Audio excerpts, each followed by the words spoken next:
आचार्य चाणक्य ने कहा था कि इंसान को ज्यादा सीधा भी नहीं होना चाहिए, क्योंकि अगर हम जंगल में जाकर देखें तो जान पाएंगे कि सीधे पेड़ काट दिए जाते हैं जबकि टेढ़े मेढ़े पेड़ छोड़ दिए जाते हैं। तो आज की हमारी इस वीडियो भी इसी बारे में है कि ज्यादा अच्छा बनना बुरा क्यों होता है और आखिर क्यों एक अच्छा इंसान हमेशा दुखी और परेशान रहता है। तो ये सब हम जानेंगे एक कहानी के माध्यम से।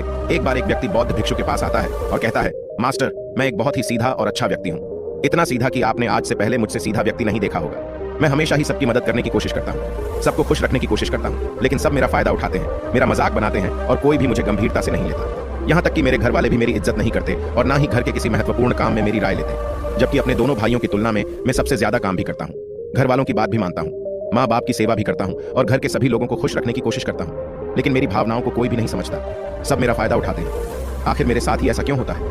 व्यक्ति की पूरी बात ध्यान से सुनने के बाद बौद्ध भिक्षु बोले, किसने कहा कि तुम एक सीधे और अच्छे व्यक्ति हो? असल में तुम एक अच्छे व्यक्ति होने का दिखावा कर रहे हो। यह सुन उस व्यक्ति को बुरा महसूस हुआ, लेकिन वो फिर भी बौद्ध भिक्षु की बात सुनता रहा। बौद्ध भिक्षु ने उससे पूछा, अच्छा बताओ कि तुम हर व्यक्ति की मदद क्यों करना चाहते हो? क्यों तुम सबको खुश रखने की कोशिश करते हो? व्यक्ति ने कहा, ताकि सामने वाला मुझे भी खुश रखे, मेरी बात माने, मेरी इज्जत करे, मेरी भावनाओं को समझे और मुझे एक अच्छा इंसान माने। बौद्ध भिक्षु ने कहा, बस यही तुम्हारी समस्या है कि तुम दूसरों को खुश रखने का प्रयास कर रहे हो ताकि वो भी तुम्हें खुश रखे। तुम अपनी खुशी दूसरों के अंदर ढूंढ रहे हो। तुम दूसरों की नजरों में अच्छा और खुद की तारीफ सुनने के लिए सामने वाले की जी हुजूरी कर रहे हो और फिर उम्मीद कर रहे हो कि सामने वाला भी तुम्हारे साथ ऐसा ही व्यवहार करेगा। तो ऐसा नहीं होता, क्योंकि कोई भी ऐसे व्यक्ति को गंभीरता से नहीं लेता जो लोगों की हर बात में हाँ मिलाता है। अब मैं तुम्हें कुछ ऐसी आदतें बताता हूँ जो तुम और तुम्हारे जैसे खुद को अच्छा मानने वाले लोगों के अंदर होती है। पहली आदत, खुद को अच्छा मानने वाले लोग ये दिखाने की कोशिश करते हैं कि वो लोगों का ध्यान रखते हैं। उन्हें लोगों की चिंता है, इसीलिए वह सबकी मदद करने पहुंच जाते हैं, फिर चाहे सामने वाले को उनकी मदद की जरूरत हो या ना हो। दूसरी आदत, खुद को अच्छा मानने वाले लोग दूसरों से खुद की तारीफ के भूखे होते हैं, इसीलिए वो ज्यादातर मौकों पर वही काम करते हैं जिससे सामने वाला खुश हो और उनकी तारीफ करे। अगर उन्हें लगता है कि किसी काम से सामने वाला नाराज हो जाएगा तो वह उस काम को हाथ तक नहीं लगाते। तीसरी आदत, खुद को अच्छा मानने वाले लोगों को लगता है कि उन्हें अपनी कमियों और कमजोरियों को दूसरे लोगों से छुपाना चाहिए, क्योंकि उन्हें लगता है कि अगर दूसरों को उनकी कमियों और गलतियों के बारे में पता चल गया तो लोग उनका मजाक बनाएंगे, उनकी बेइज्जती करेंगे, उन पर गुस्सा होंगे और उन्हें एक कमजोर व्यक्ति मानेंगे। चौथी आदत, अच्छे लोग खुद की जरूरतों, खुद की प्राथमिकताओं को सबसे ऊपर रखने से डरते हैं, क्योंकि उन्हें लगता है कि ऐसा करने से ही दूसरे लोग उन्हें स्वार्थी समझेंगे और फिर दो लोगों की नजरों में एक अच्छे इंसान नहीं रह जाएंगे।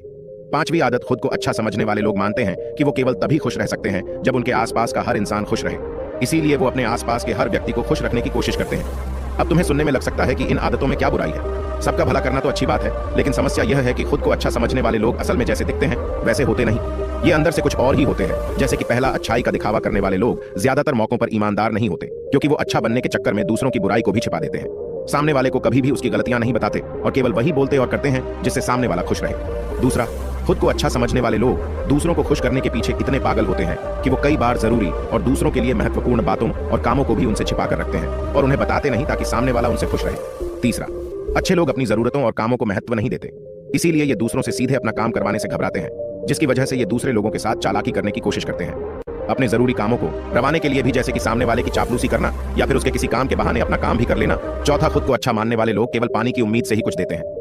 ये इस बात का दिखावा तो करते हैं कि यह लोगों की मदद करना चाहते हैं, लेकिन यह मदद सिर्फ इसीलिए करते हैं ताकि सामने वाला उनकी तारीफ करे, इन्हें अच्छा इंसान समझे और जरूरत पड़ने पर इनकी भी मदद करें। लेकिन अगर इन्हें मदद के बदले मदद नहीं मिलती तो ये गुस्सा हो जाते हैं, सामने वाले से अंदर ही अंदर नफरत करने लगते हैं और उससे बदला लेने का मौका ढूंढने लगते हैं। पांचवा, खुद को अच्छा दिखाने वाले लोग दूसरों को ना नहीं बोल पाते, उन्हें मना नहीं कर पाते और दूसरों के काम करने के चक्कर में ये अपने और अपने परिवार के जरूरी कामों को भी पूरा नहीं कर पाते। छठा, अच्छे लोगों को लगता है ये सभी उन्हें पसंद करें, सभी इनसे प्यार करें, जिससे दूसरे लोगों को इनका दोस्त बनने या इनके साथ संबंध रखने में दिक्कत होती है, क्योंकि यह हर किसी के सबसे पसंदीदा इंसान बनना चाहते हैं। ये सारी बातें सुनने के बाद उस व्यक्ति ने बौद्ध भिक्षु से कहा, तो आपके कहने का मतलब है कि हम एक अच्छे इंसान न बने बल्कि एक बुरे इंसान बन जाए और लोगों को फायदा उठाए? बौद्ध भिक्षु ने कहा, नहीं, मैं तुम्हें बुरा इंसान बनने के लिए नहीं कह रहा, लेकिन हाँ, तुम्हें बहुत सीधा इंसान भी नहीं बनना।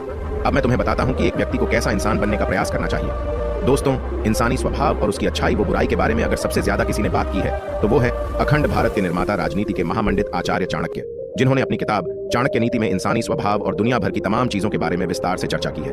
दो इतने बड़े ज्ञानी और दूरदृष्टा थे कि आज हजारों साल बाद भी उनके द्वारा कही गई एक एक बात हमारे जीवन में पूरी सटीकता के साथ लागू होती है। बौद्ध भिक्षु ने कहना शुरू किया, तुम्हें एक सीधा का दूसरा की नजरों में अच्छा इंसान बनने की तुलना में एक सुलझा हुआ इंसान बनने का प्रयास करना चाहिए। एक सुलझा हुआ इंसान वो होता है जिसे सबसे अच्छा इंसान बनने का कोई शौक नहीं है। वो जैसा है वैसा ही खुद को पसंद करता है। वो जानता है कि वो एक इंसान है और उसमें बहुत सी कमियां हैं और वह अपनी कमियों को स्वीकार्यता भी है। एक सुलझा हुआ इंसान ये भी अच्छे से जानता है कि उसकी और उसके परिवार की कुछ महत्वपूर्ण जरूरतें हैं जिन्हें उसे ऊपर रखना होगा, वरना उसके साथ साथ उसके परिवार का जीवन भी परेशानियों में पड़ जाएगा। हो सकता है कि उसकी ऐसी सोच की वजह से उसके आसपास के लोग, उसके मित्र या रिश्तेदार उससे नाराज हो जाए, लेकिन वो इसे भी स्वीकारता है। यहाँ पर बात स्वार्थी होने की नहीं, बल्कि जीवन की सच्चाई को स्वीकारने की है, क्योंकि तुम बुद्ध नहीं हो गए हो कि तुम्हारी कोई इच्छा ही नहीं है, किसी से कोई उम्मीद नहीं है या कोई जरूरतें शेष नहीं रही। तुम एक साधारण इंसान हो, और एक साधारण इंसान की सोच के साथ अगर तुम सबको खुश रखने का प्रयास करोगे तो तुम हमेशा दुखी रहोगे, क्योंकि तुम्हारी भी सामने वाले से उम्मीदें बढ़ेंगी, और जब वो उम्मीदें पूरी नहीं होंगी तो तुम दुखी हो जाओगे। इसीलिए जो इंसान ये कहता है कि मैं सबकी मदद करूंगा, सबको खुश रखूंगा और मुझे बदले में किसी से कुछ भी नहीं चाहिए, यहां तक कि अपनी तारीफ भी नहीं, तो पहले उस इंसान को बुद्धत्व प्राप्त कर लेना चाहिए, क्योंकि एक आत्मज्ञान को प्राप्त व्यक्ति ही किसी से कोई उम्मीद नहीं रखता, पर क्योंकि आत्मज्ञान को प्राप्त करना सबके बस की बात नहीं है। इसीलिए तुम्हें इस जीवन के सत्य को स्वीकारना होगा और खुद को शोषण का शिकार, वह दुखी होने से बचाने के लिए एक सीधा इंसान बनने की बजाय एक सुलझा हुआ इंसान बनने का प्रयास करना होगा। अब मैं तुम्हें बताता हूं कि एक सुलझे हुए इंसान में क्या क्या विशेषताएं होती हैं। पहली विशेषता, ये अपनी और अपने चाहने वालों की जरूरतों को ऊपर रखते हैं। इसका मतलब यह नहीं है कि ये लोग दूसरों की जरूरतों को कम समझते हैं या फिर दूसरों को गिराकर खुद ऊपर बढ़ने की कोशिश करते हैं, बल्कि इसका मतलब यह है कि ये लोग दूसरों की फालतू जरूरतों के लिए तब तक उपस्थित नहीं होते जब तक कि इनकी खुद की महत्वपूर्ण जरूरतें पूरी ना हो जाए। हालांकि अगर कोई इंसान सच में मुसीबत में फंसा हुआ है और उसे इनकी सहायता की सख्त जरूरत है, तभी अपने महत्वपूर्ण काम को पीछे रहकर भी उसकी सहायता के लिए उपस्थित हो जाते हैं, और ये अपने से कमजोर और जरूरतमंद लोगों की भी अपनी हैसियत के अनुसार सहायता करने के लिए तैयार रहते हैं। ये बस अपना बेवजह शोषण नहीं होने देते और इस बात पर भरोसा रखते हैं कि अगर इन्हें सच में किसी की सहायता करनी है तो पहले इन्हें उसकी सहायता करने के लायक बनाना होगा, और लायक को सक्षम बनने के लिए इन्हें अपनी जरूरतों का भी ध्यान रखना होगा, क्योंकि अगर एक इंसान खुद ही बहुत ज्यादा बीमार है तो फिर वो दूसरे बीमार व्यक्ति की सेवा कैसे कर सकता है। एक सुलझा हुआ इंसान इस बात को मानता है कि हर इंसान की अपनी कुछ जरूरतें और इच्छाएं होती हैं जिसका उसे ध्यान रखना चाहिए, लेकिन खुद को अच्छा दिखाने वाला इंसान हमेशा यह दिखाने की कोशिश करता है कि उसकी अपनी कोई जरूरतें या इच्छाएं नहीं है, इसीलिए वो हमेशा दुखी रहता है।